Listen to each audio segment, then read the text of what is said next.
Okay, so as far as these saw blades go, guys, a lot of people are surprised when I hand them this that this is the blade that's going to cut your metal. Okay, they're not really sharp. Okay, and they won't be sharp until we actually put them into the saw frame. So right now they're quite unusable. Okay, but what I want you guys to do, if you got one in your hand, is just to feel it.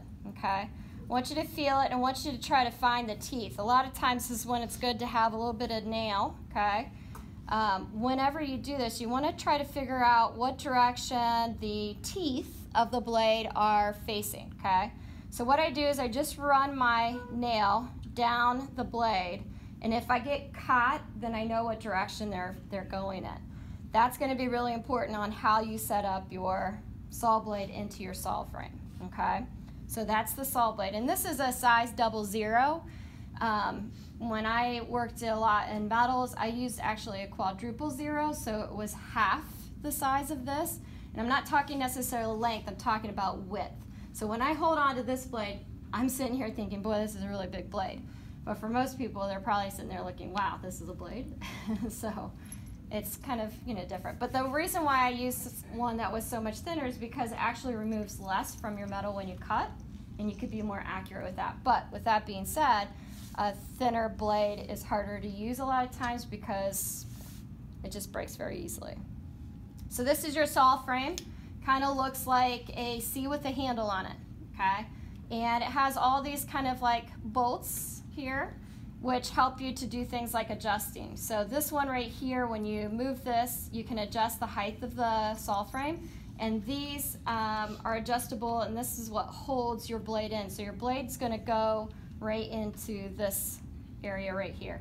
And I'll have a picture up on the board on how it should look, okay? So what I'm gonna do first is I'm gonna set up my V board, okay? This is what you call a V board. Do you guys know why they call it a V board? There we go.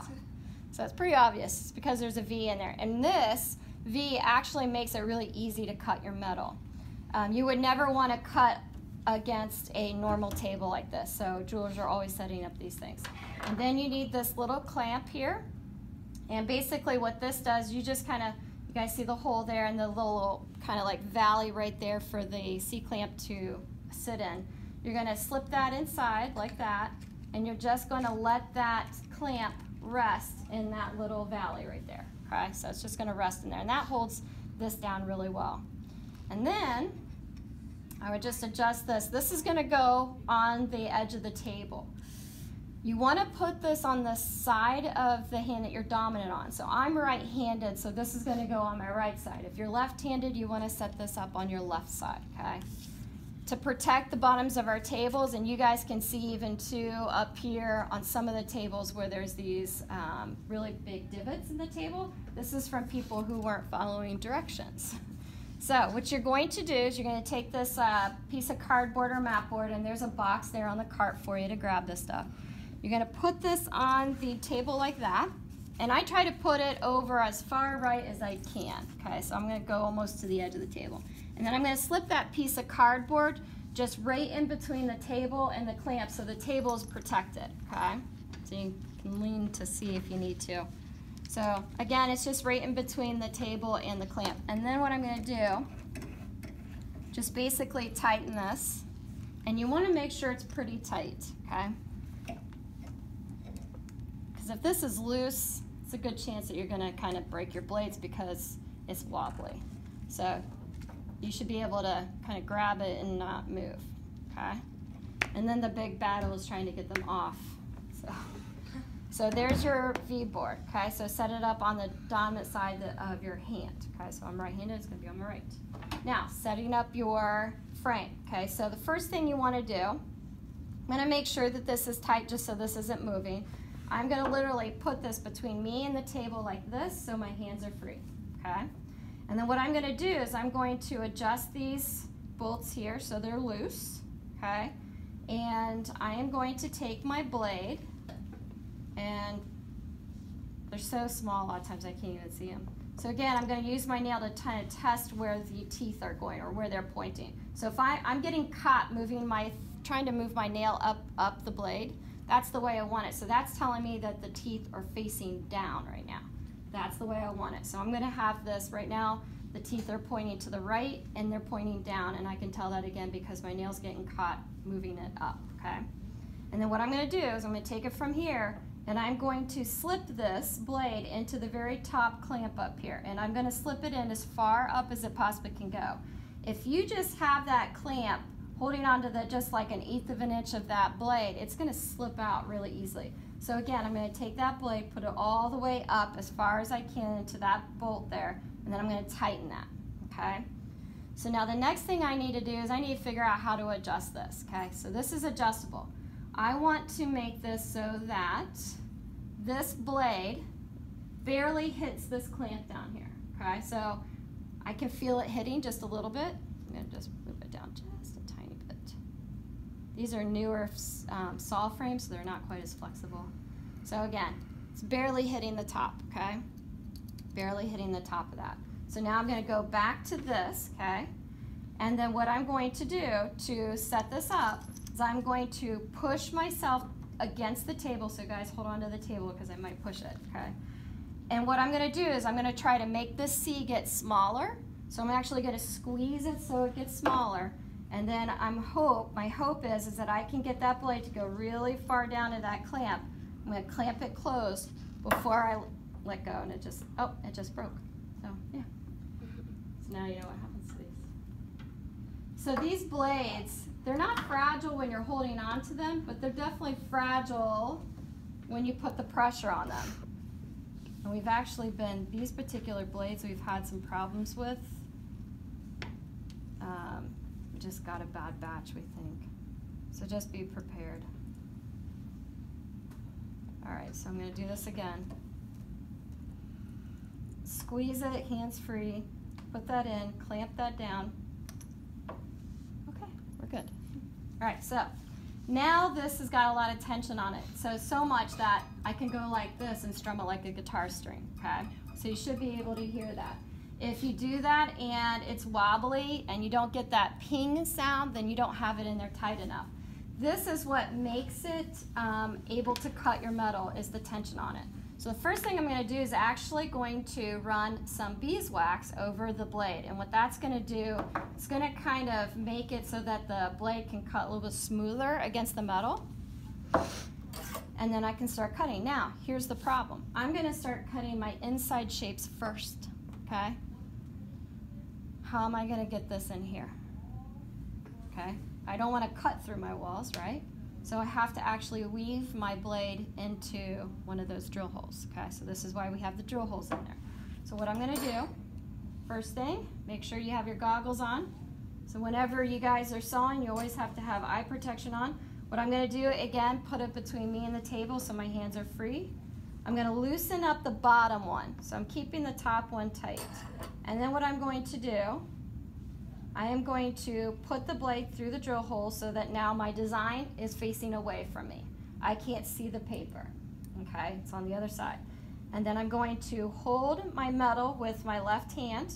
My right hand is going to be in charge of tightening the bolt. So I'm going to squeeze myself to the table, squeezing that C so it's closed, and then tightening that up.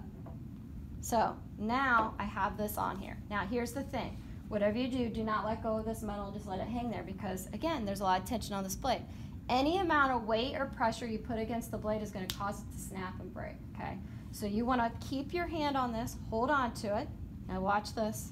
I'm going to take this and go like this and put it right onto the V-board like that, okay? Now my metal piece is resting on the V-board and I can let go of it, okay? Now to cut, you want to make sure, okay, most people what they want to do, okay, habit tells them to go like this, okay? They want to put their legs on either side of this and they want to saw like this.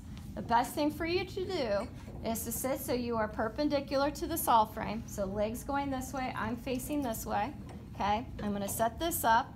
My left hand is going to hold my metal down and my right hand is going to be the one that's going to saw.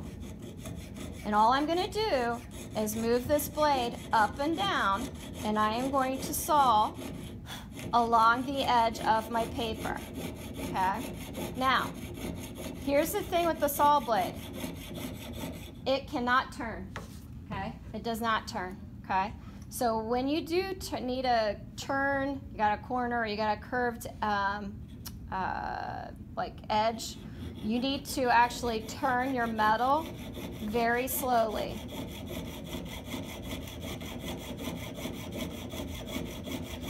So all I'm going to do is just cut along.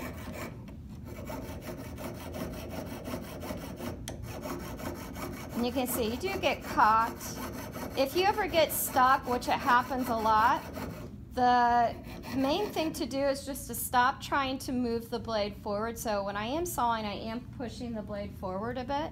If you get stuck, stop moving forward and then just move it up and down until it actually cuts itself out of that jam. And it will, it's a blade. So, but if you're stuck and you continue to try to push it forward, you're probably going to snap the blade, okay? So you just want to very easily just kind of push it forward. And I'm not putting too much pressure on that.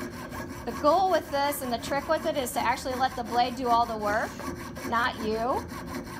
The minute you kind of let the blade take over, it'll work out really well for you. The hand that should be hurting, guys, when you're doing this is the hand that's actually holding the metal down, not your sawing hand. So if you are sawing and your arm is getting really tired, or your muscles are feeling sore, or your hand is getting really sore, you are doing something wrong, okay? So your sawing arm should be very relaxed. I'm gonna try to back it up here. I wanna show you guys, let's see here, how to make a turn. I'm not gonna be able to do it. How can I do a turn? Yeah. I want to do, here, I'm going to go through this other one. So if you do, let's say we're in the middle of an edge and I call cleanup, all you do is you just loosen up that bottom bolt to release the pressure and you just thread it through, okay, and it's fine, okay? So now what I'm going to do is set this back up. I'm going to show you guys how to do a turn. So I'm going to go through this one right here and go to that corner. So again, I want to weave that through the drill hole. The design is not facing me, so it's on the other side of the metal. Push myself against the table. Use my left hand to direct that blade into the bolt. Clamp that tight. Swing it around. Now I will tell you guys, a lot of times when I'm sawing, I forget to get the wax on the blade. It does make a huge difference. When you're sawing, the metal just kind of gets sawed a lot easier and the blade can go through the metal easier.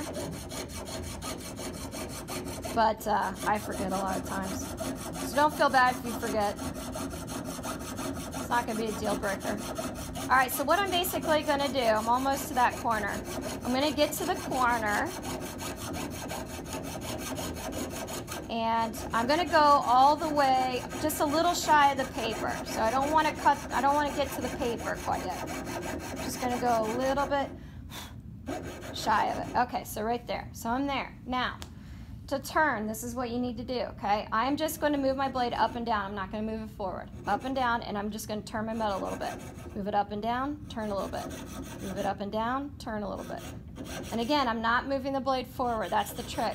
So basically, my blade is staying in the same place. My metal is making these really small turns, so much that basically what I'm having the blade do is cut itself its own little hole to make the turnaround.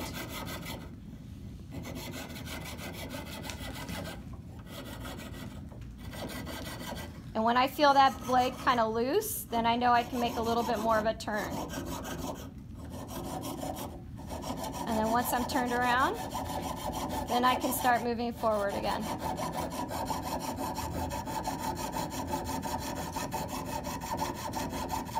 And then I just keep going. So that's how you make a turn, okay? So I'm gonna loosen this up so I can weave that through, and there you go. Okay, so seems easy, right? But I've been doing this for a very long time. So, all right, so what I need you guys to do, if you have drill holes already in your metals piece, you can get your equipment all out, get set up, and start sawing, okay?